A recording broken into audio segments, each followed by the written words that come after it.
if you now let's learn about the HTML text formatting. So we can format our text with some of the HTML elements, HTML formatting tags. Let's say, for example, this text in my paragraph tag here, we can make it a bold. So here, this paragraph, it's normal. Let's make it a bold. We're just wrapping up with the B element here. It stands for the bold and wrapping our text. So we will take this one to be bold. There we go.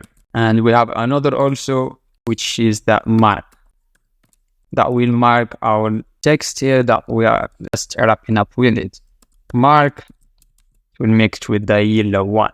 And also there are many HTML elements. As I told you, you can check it in the MDN documentation later on.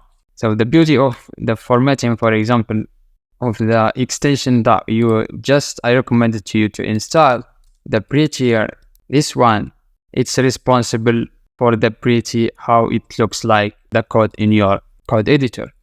As I say here, if you, for example, just make it on the same line, all of this, it will not be causing any problem. But once you are saving, the prettier here is, so we will organize all of our tags here line by line.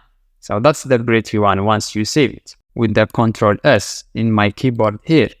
So that's it for now. And for the next section, we will dive a bit into the CSS styling, and we will learn about the HTML links, HTML images, and for the tables and lists, and many more for the attributes like classes, IDs, and many more. So be sure to subscribe and leave the like, and I will see you in the next video.